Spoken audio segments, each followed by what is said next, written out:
back to something which we'd actually delivered free of charge for somebody who deserved it and needed it. So I would always say the introduction that makes them keep watching and the conclusion that makes them share.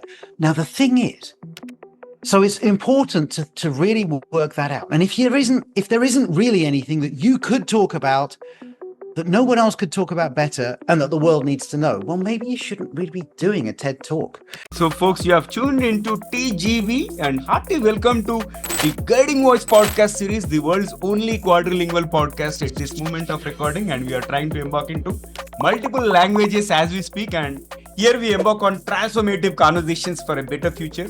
And we want to simplify and amplify your journey to success. I'm your host, Navin Samala, dedicated to making the world a better place by bringing you wisdom through valuable discussions with experts designed to simplify and amplify your success. And thank you so much for tuning in.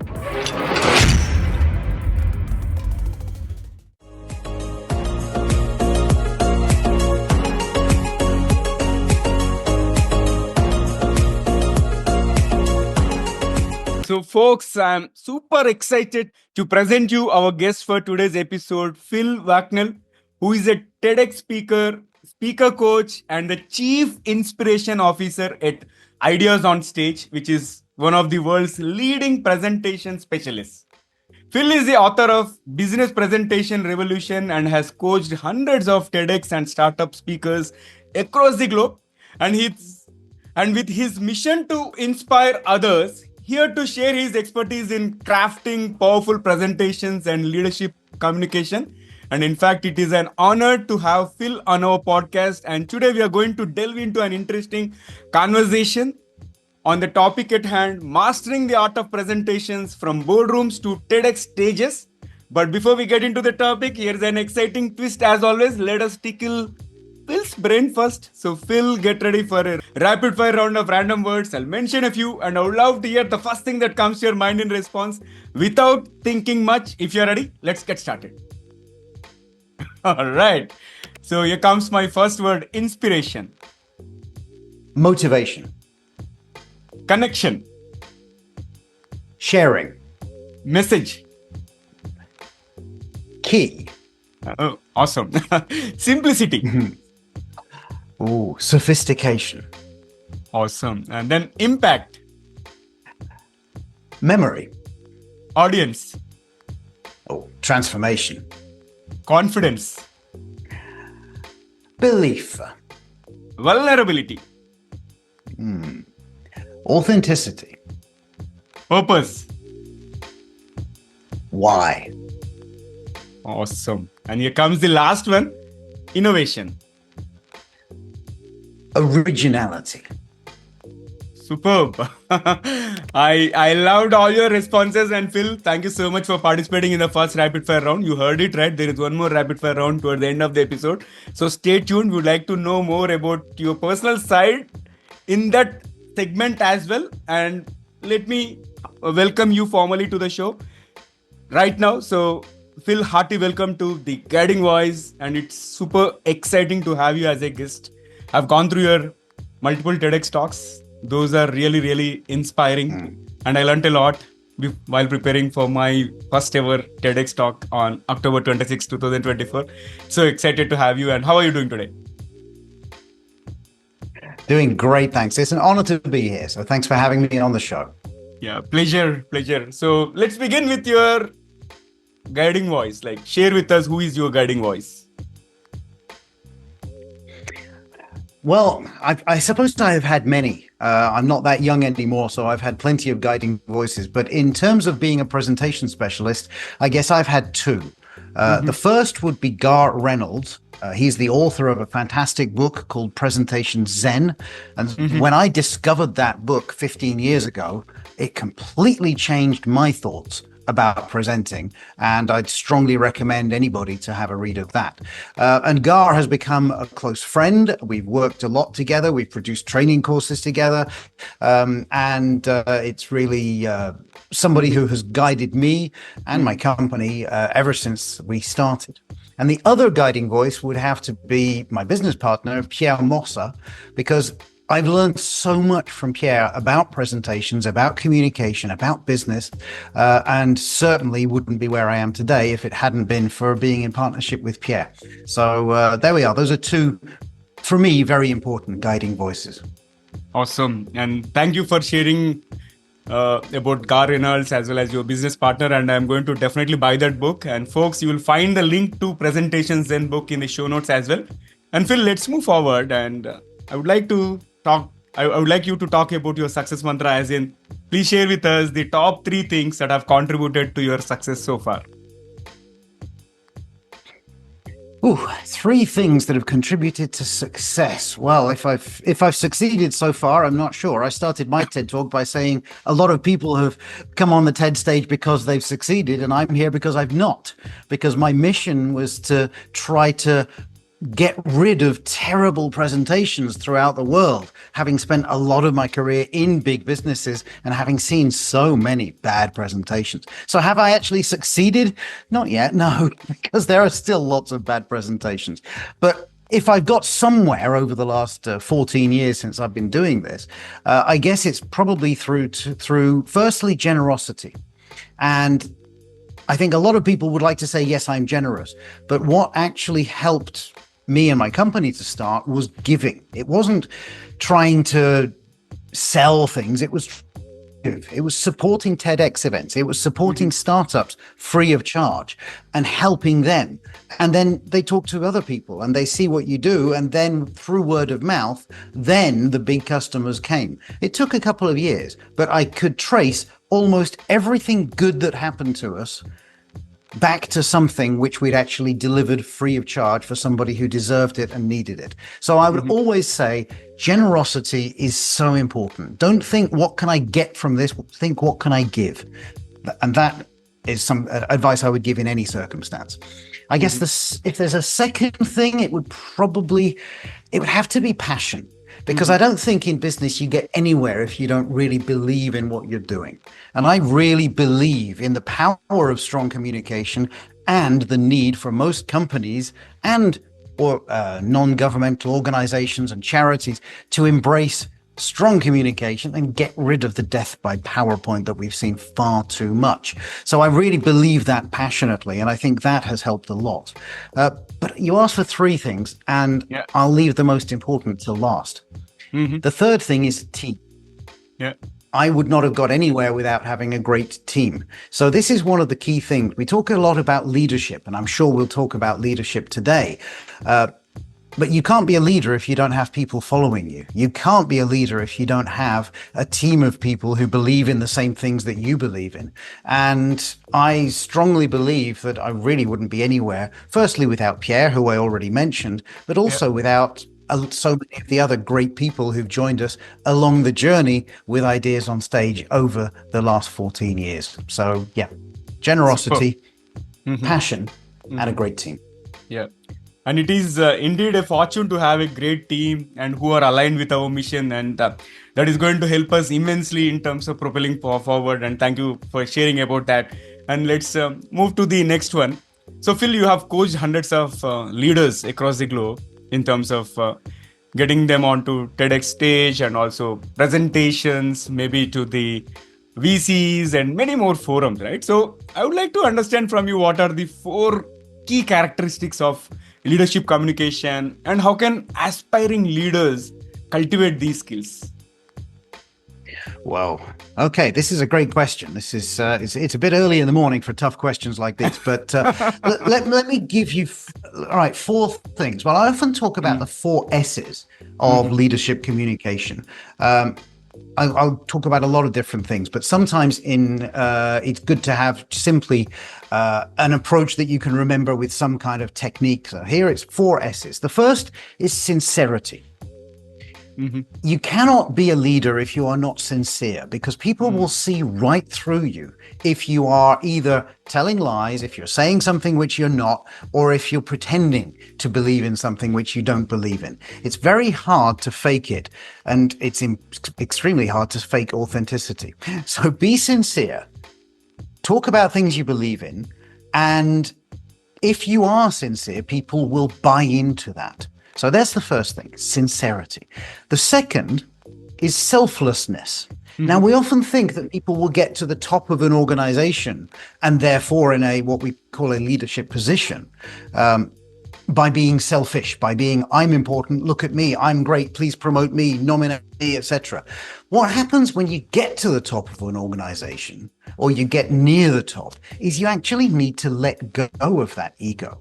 You need to let go of that and say, I'm no longer delivering results through my own contributions. I'm delivering results through the contributions of everyone in the team, everyone in the organization. And so I need to let go of this idea of I am the strong person. I need to make them strong.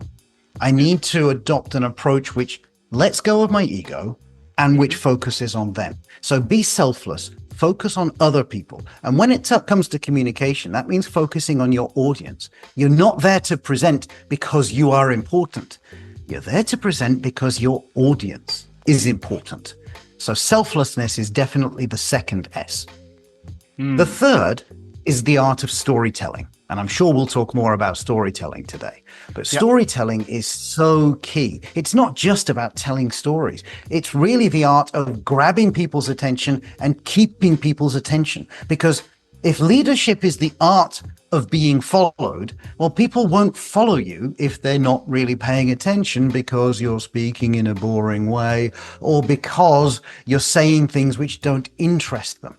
So you have to design for attention. And that's where storytelling can be extremely powerful. And when you can get that and build it into your communication, people are much more likely to follow you.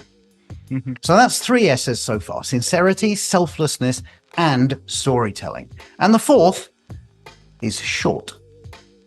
Keep it short. Don't talk for hours and hours.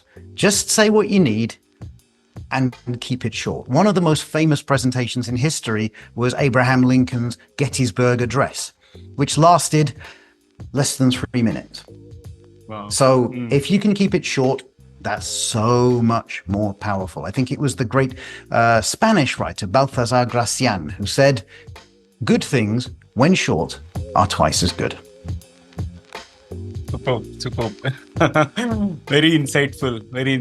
And let's move to the next one of my favorite questions, like what separates a good speaker from a truly great leader like communicator?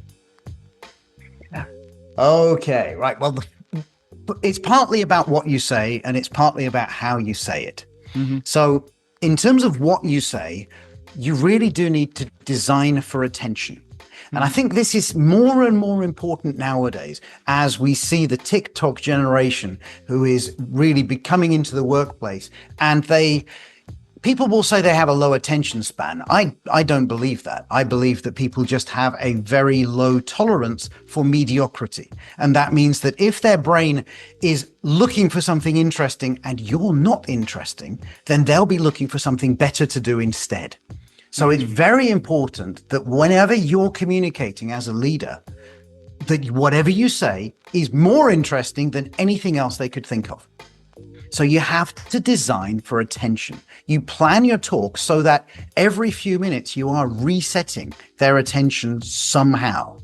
Because by default, even if you're interesting, they will lose attention.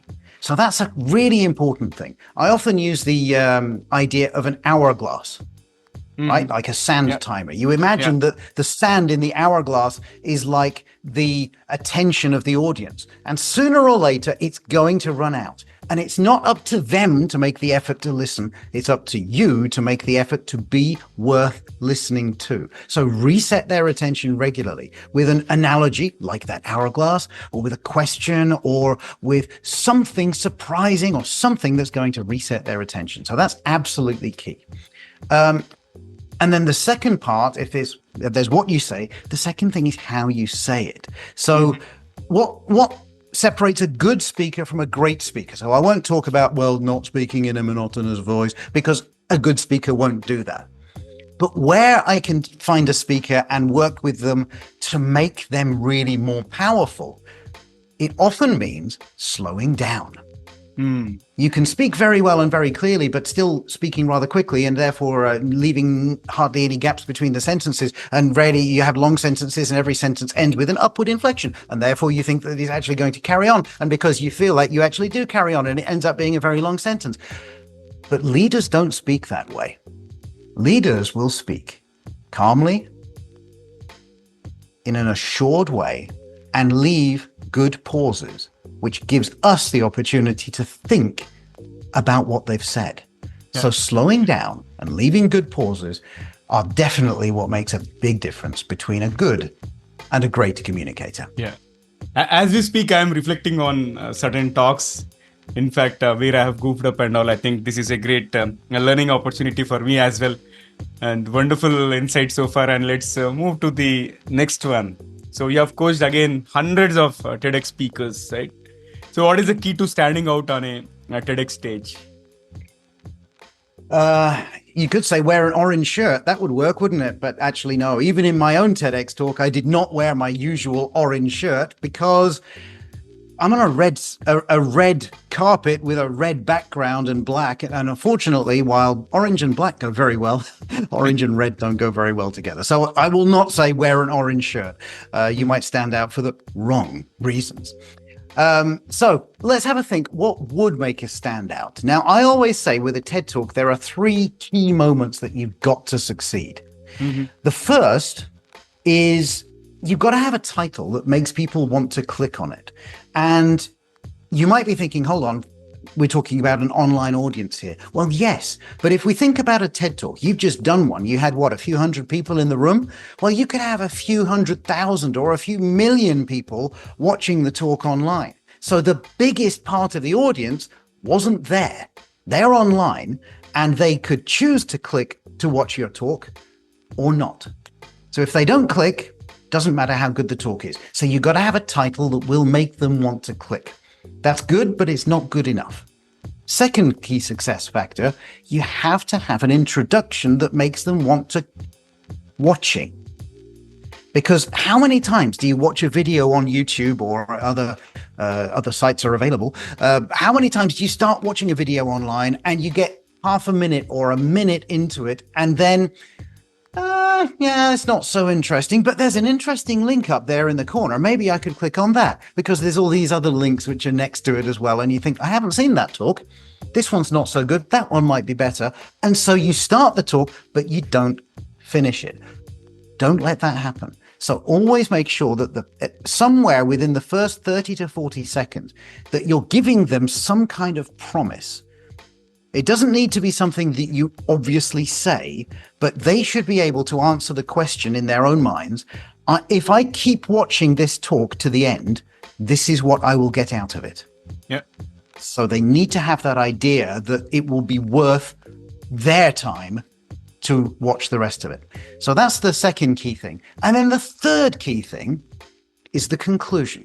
Now, the conclusion for me is half the value of any presentation, because in any business presentation, even, by the time you get to the conclusion, you need to assume they've forgotten most of what you heard. And it actually won't be far from the truth, because we do forget most of what we hear very quickly. In fact, I could ask our listeners, what were the 4 S's of leadership communication that I talked about earlier on? And probably very few people would get all 4, even though it was just 5 minutes ago. Yeah. So we forget far too much of what we hear. When you get to the conclusion, you do have to repeat those key messages, but you also explain why the audience should care and give them a call to action. That's absolutely key. But in a TED Talk, you also, in the conclusion, need to make them want to share it. Because assuming that you've managed to get somebody to watch your video all the way to the end, if they just think to themselves, that was good, next, well, then they don't share it. You've got one view. You've managed to influence one person. If, however, they get to the end and then they think, that's so good, I really must share that with my communities, well, then you might get 100 or 1,000 or 10,000 views out of that. So it's so important in the conclusion, you say something that makes them want to share the talk. Those are the 3 key success factors of standing out on a TED stage. Mm-hmm. I love it. And let me tell you the title that I chose for my recent TED Talk. persistence of 16-10 days and beyond. 1610 is the number which I wanted to make it appealing. So did it? Yeah, I like it. I like it. That's interesting. That's original. And original is so important. Very good. Yeah. And the logic of that 1610 days is from that day I started podcasting till the time I achieved Asia Award. Right. So I viewed story around that. I put this as a surprise saying that, let me tell you about 1610 days. Something big happened, but I'll tell you somewhere else. And then I connected towards the end saying that this is what I achieved. Well done. Fantastic. Oh, it's wonderful to be on such an award-winning podcast. Yeah. All right. So moving forward, again, what are the most important things to focus on when preparing for a TEDx talk? I think the clue is in the question. Preparation. Right? Preparing for a TEDx talk. Yeah. Far too many times when we are going to deliver a presentation, we don't really prepare it. We might create some slides, but we don't really prepare for the presentation. Well, when it comes to a TED talk, you absolutely do have to focus on the preparation and try to prepare well in advance, not like the week before. Generally, when I'm working with a TEDx event, what we like to do is to have a rehearsal a month before the event. I don't know whether that's what you did for your event, but we like to rehearse a month in advance so that if there are any small changes we need to make, then we make the small changes to the talk or to the slides or whatever. But then the speaker has the last 3 to 4 weeks just to rehearse, just to practice, to get comfortable with it and not make any last minute changes. And that is so important. I would always recommend as a second thing. So first, prepare in advance. Second, rehearse more than you think you need to. Some people might think, oh, rehearse it a couple of times, that'll be enough. Some people will rehearse 20 or 30 times. I rehearsed for my TED talk probably more than 40 times, but I've had one speaker who rehearsed 150 times. Wow. And he was the best speaker that day. Because great talks are generally delivered not by the biggest names, but by the people who prepare best. So rehearse more than you think you need to. And don't worry that by rehearsing so much, you'll become less natural. What I have found, and in fact, Chris Anderson, the curator of TED, says the same thing, is that if you find yourself not being natural, it means not that you've rehearsed too much. It means you haven't rehearsed enough, because the idea is you don't rehearse at all. You improvise. Well, you're going to be fairly natural. You just won't be very good most of the time. So you rehearse a bit, and then you're kind of the words are coming from the head, and then it becomes a bit less natural. But if you then keep going through and you keep rehearsing, and then the words end up dropping those 30 centimeters from the head down to the heart. And so you're no longer just delivering from memory the words which you are supposed to be saying, but you're actually delivering the meaning behind the words and the feeling and the emotion behind the words. Well, then that can work well. So rehearse until the point where you're delivering the meaning and you're speaking from the heart. And the last thing I will say is, when you're rehearsing, make sure that you are always comfortably within the time that you have. So within TED, there is a maximum limit of 18 minutes, and I think we might come back to that. But for most TEDx events, we tend to set a limit of 12 minutes. Why? Because 18 minutes, when TED started in the 80s, 18 minutes was short. Nowadays, 18 minutes is very long, and most young people will not spend 18 minutes watching a talk. So we aim for 10, 12 minutes if we can. So generally make sure you're well inside the time allowed. And remember, the shorter the talk, the more people will watch it. Yeah. So in my case, again, preparation started about 6 weeks prior to the actual event. And the organizers asked me to rehearse multiple times through Zoom call. And I had one rehearsal on the stage the day before. But yeah, I had practiced enough number of times. Usually I love impromptu speaking, but it is not going to work on TEDx stage. That is what I realized, and preparation helped me immensely. So thank you for those tips. Okay, so let's move forward. And again, crafting this TEDx talk, right? It probably differs from creating a regular business presentation. And what unique challenges should speakers expect? Okay, so a TEDx talk, or in fact, most talks that you would do at a conference, even a business conference, They're a bit different from preparing a presentation for your typical business meeting room or your online Teams or Zoom meeting or whatever. The first key thing about these events is that nobody actually has to listen to you. It's not as if you have your team there. They don't have to listen. If they're in the room and they don't find it interesting, they can just pick out their phone and scroll and look at different things and maybe look at the program and think who's coming next. And because it's short, they will just think, oh, well, there'll be another one along in 10 minutes. It's like you're waiting for a bus and the bus comes along and it's full. It's like, okay, well, I'll wait for another one that'll be there in 10 minutes. But the online audience, which is the vast majority of a TED audience, well, they don't have to watch if they don't want to. So you absolutely have to design for attention. The second thing that's different is that nobody is going to interrupt you. Whereas in a business meeting, ideally, you want it to be interactive. You want to have that interaction. In a TED situation, you're the only one with the microphone. So you can ask the audience a question. They just can't answer you. And they won't interrupt. So really, it's just you. It's just you and the microphone speaking effectively in a kind of monologue for 10, 12, 15 minutes. And that's important to bear in mind because it's not an experience we're always used to. The other thing to bear in mind is that you've only got one take. You're not like an actor in a movie where it's like, oh, I got that line slightly wrong. Can we film that again? You can't do that when you're on the TED stage. So you've got to prepare so that you can do it in one take. The other thing to think about is when you're designing a business presentation, you're designing it for the people in the room. When you're preparing a TED Talk, you're mostly designing it for the online audience. That means that you're designing it with those three key points in mind, right? The title that makes them click, the introduction that makes them keep watching, and the conclusion that makes them share. Now, the thing is, if you design it for that online audience, the people in the room will love it too.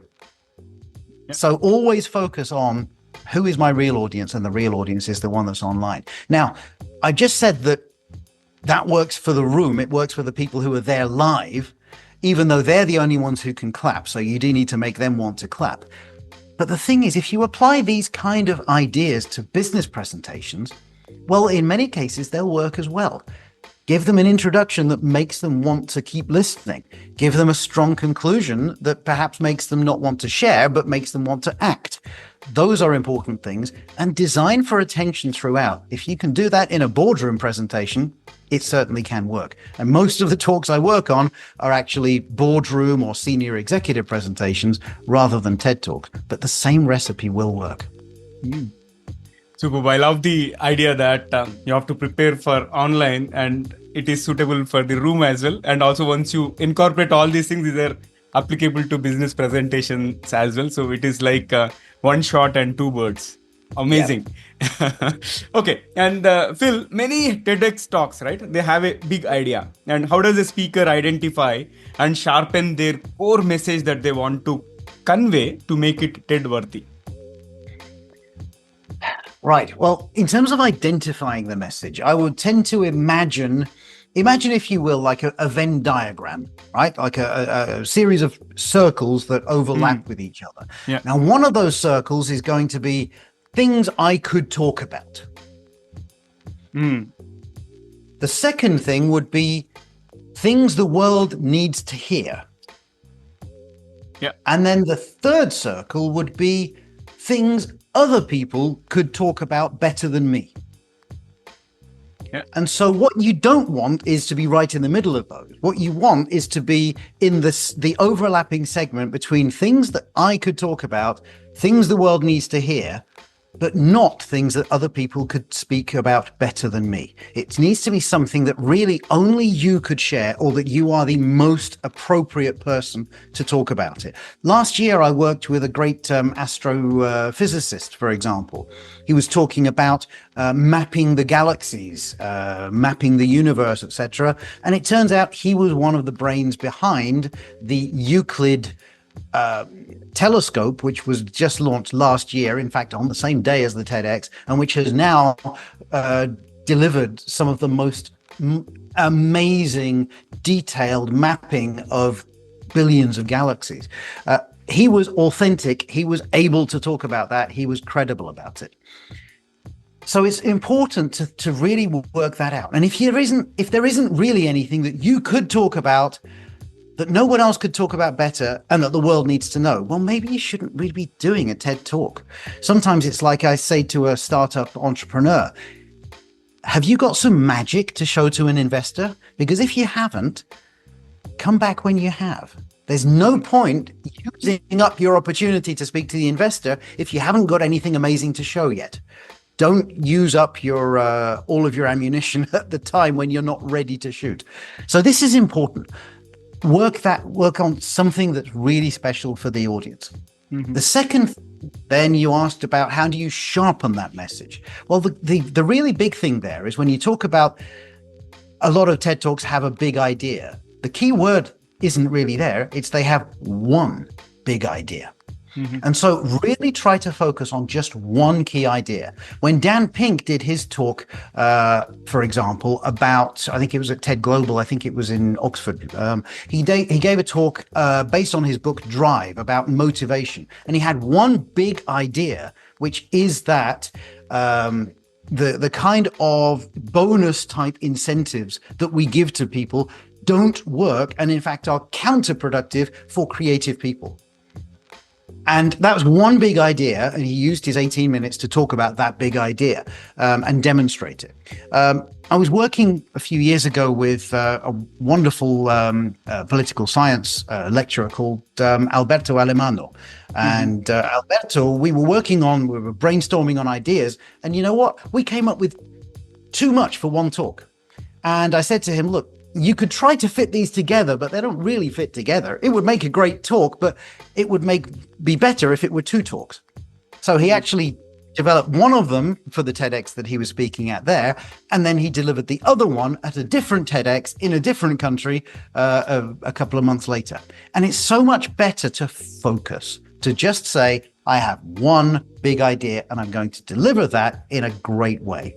Think back to Simon Sinek. He talked about start with why. He talked about the motivational principles of leaders. I can't remember the name of the talk, but it was basically his one idea, the golden circle, why in the middle, and then how, and then what. And we can visualize that because he drew it on the flip chart. It's one simple idea. So that's really what you should try to focus on. If you have 10 key messages, then you have no key messages. Yeah. Great.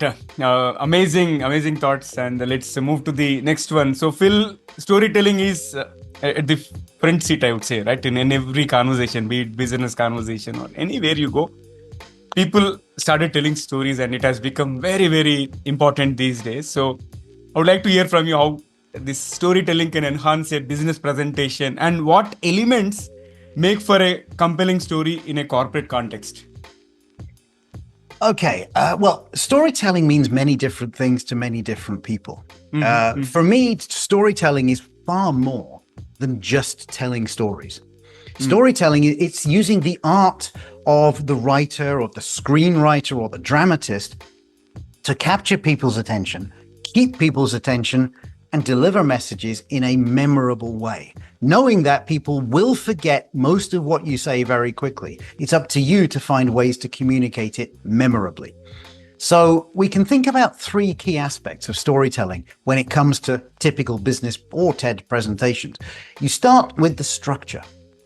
You can imagine that the whole story from start to finish, from introduction to conclusion, is like a story. And Aristotle gave us this typical structure of a story many millennia ago. It starts with an introduction, then you develop your ideas, then you have a conclusion. And that sounds obvious, but far too many business presentations finish with, that was my last slide. Anyone have any questions?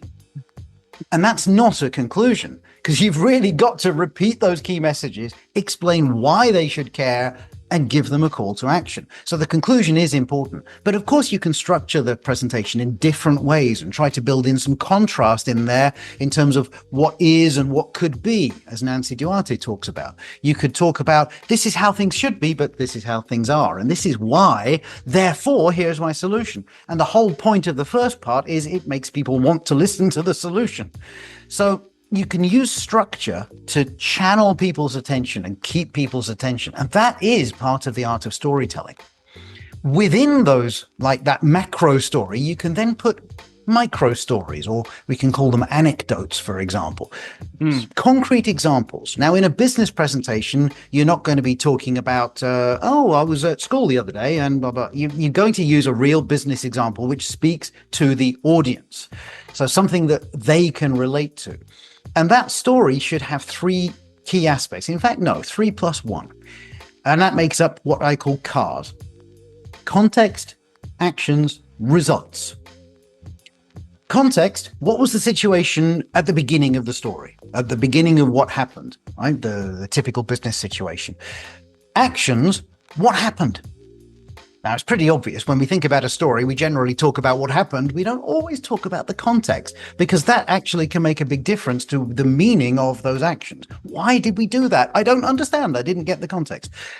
Context, actions, what actually happened, and then the results. What were the results of what happened? So did it achieve something? Okay, so we did this with this customer. Did it actually help? Was the customer happy? What did the customer say about it? Did the results improve? All of these things are important. So you need the context and the action and the results. But you also need the S, and the S is for so what? Why am I telling you this story? It's like the moral of the story at the end. So this is what happened. So we were working with this customer. They had this particular situation. Based on that, we did blah, blah, blah, blah, blah. And look at the results that we were able to achieve. Now, why am I telling you this? And that's the so what.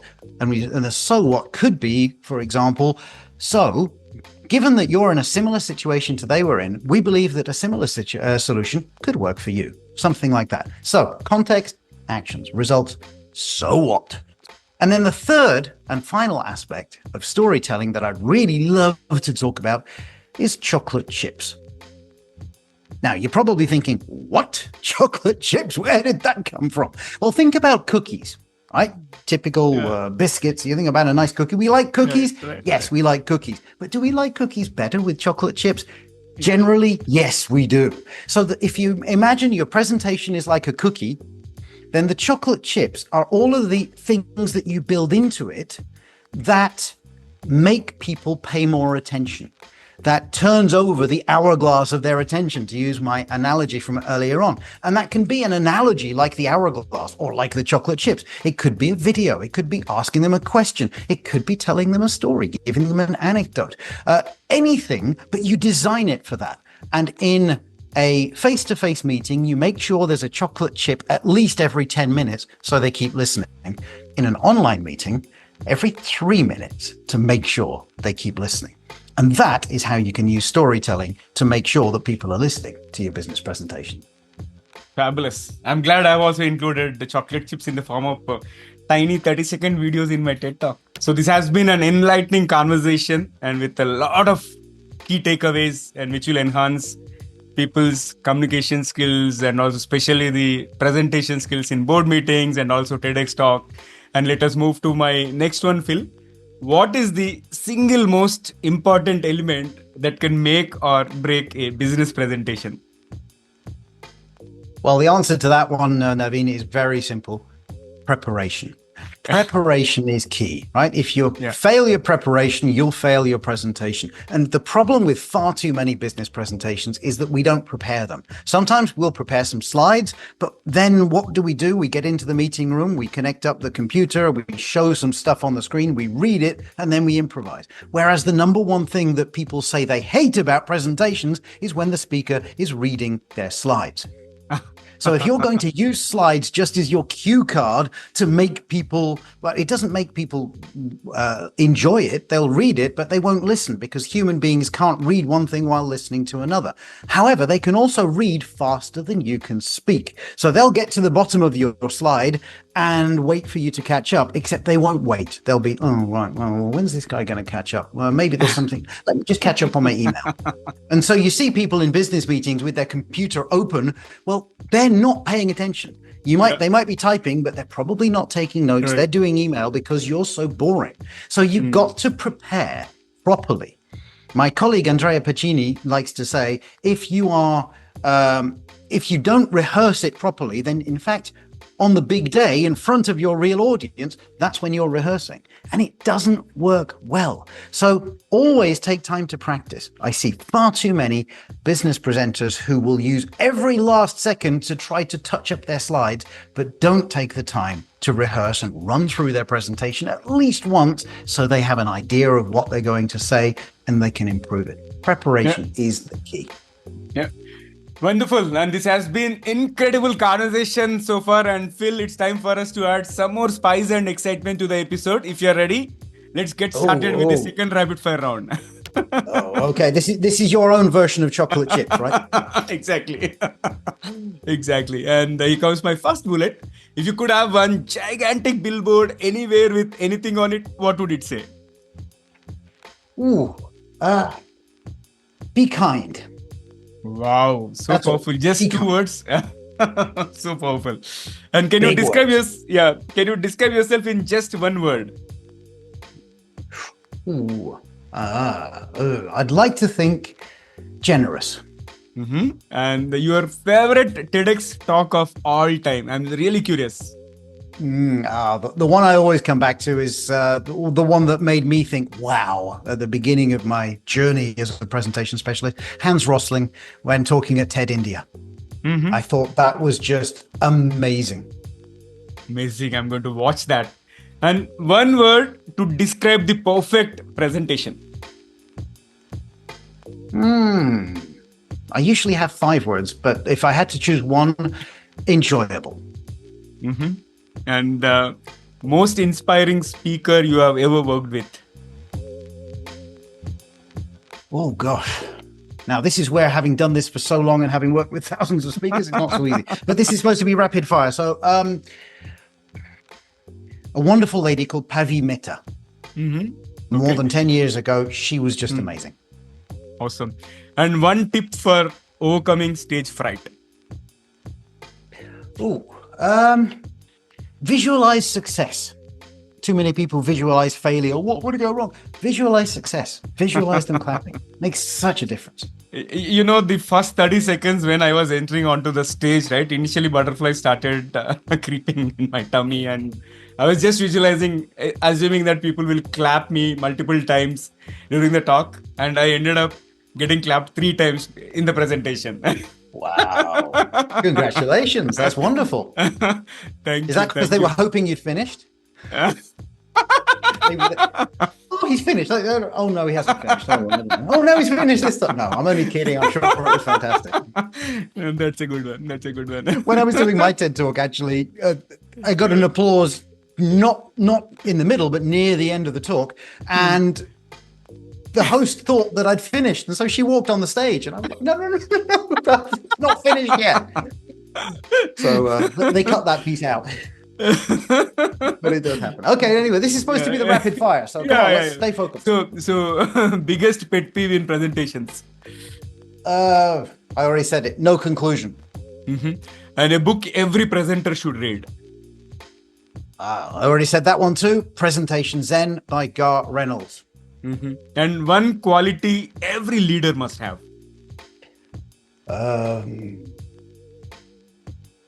All right, I'm going to say the same again. Generosity.